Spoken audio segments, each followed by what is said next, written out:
What does it look like out there this morning, Charlotte?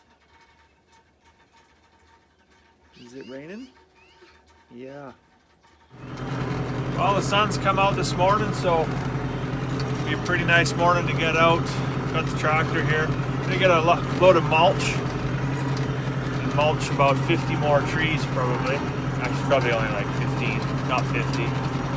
But Charlotte, do you love the tractor? Yeah. Do you want to drive? Yeah. Charlotte, are you gardening? Are you gardening? Yeah. Were you eating dirt? Those clouds might make for an interesting afternoon. Looks like things might get a little moist. Well, no day would be complete around here without something breaking down. Something being a lawn tractor. Every time, I tell you. I don't know if it's dead battery or what's going on. I'm pretty sure it's not dead battery. I think it's just a bad connection, but go turn a lawnmower on, display doesn't even light up. So start with the battery. We'll see where this goes. Well, today, the last few items go in the garden. Pretty excited about that.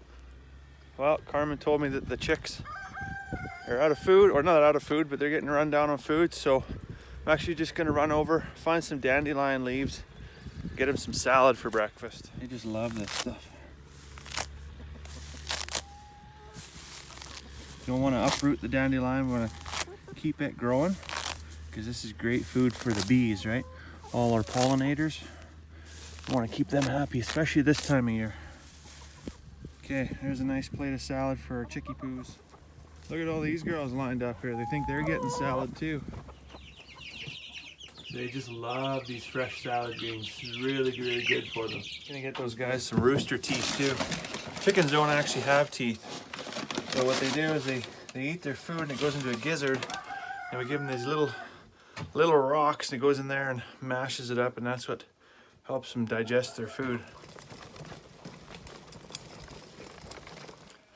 So the one thing you'll notice about our permaculture garden is that there's many different environments. Even in a small space like that, there's different environments. So different soil type, different terrain aspect, sun exposure, things like that. So what we've tried to do is plant different plants and orient them different ways to take advantage of the natural environments there. So certain plants are there to catch water and reduce water erosion. Some plants are there to provide cover so that we don't have weed growth. But we also have a number of flowering plants, so the potatoes, the squash, the cucumber, the pumpkins, all that stuff. And that's not only is it great for the soil, but it's also attracting a ton of pollinators. And pollinators, you know, they're having tough times right now on the best of days. Doris, what are you doing in the garden? Scat, get out of here.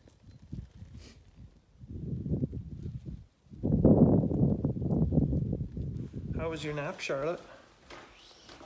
Was it good? Did you poop your pants? Okay, we got a clean bum. We got our overalls on. Let's go plant some pumpkins. Wanna? Well, I'm down here in the bottom of the south central field. This is right up.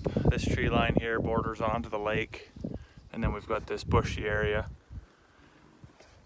And for those of you that have been to the farm, you know this is where the dead animals come. So there's days on the farm where there's so much joy, and you've seen that through some of our videos. Today started out that way, working on our permaculture garden, getting it completed. But there's also days that leave you feeling like you're utterly defeated, sometimes incompetent, you know, and there are days like that where we just, you know, you honestly don't know what you're doing. You don't know what you're doing wrong. Well, today we went over to get mulch for the rows between the garden, and Carmen looked over, and I'll be damned if we didn't see that Lindy had died. So that's really sad. That's the second ram we've had die in a short period of time, and in that same pen. And there's probably a couple of different reasons for that. The first and foremost we're going to look at is probably some disease that may be there. not going to get an autopsy done, but because it's quite a bit of money for the cost of the animal. One thing I'm going to look at there though is removing all the organic material. So take all the hay, the bedding, straw, you know, all that stuff out, and strip it right down to the soil, and let that little pen recover, let the grass regrow and break whatever cycle could be in there. So if there is disease or a pest in there, we're going to let that grass get up, you know, knee high, cut it down a few times with the mower, and let nature do what it needs to do to cleanse itself before we put any other animals in there. Yeah, so that was a shitty end to what was a pretty much perfect morning. Well, the day's almost at a close. We do have the garden in, just getting everything watered up back here. A couple more jobs to do. We got to get a couple trees in the ground. We got some pine trees today. Got to get our apple trees planted, as well as our haskapberry and lilac tree.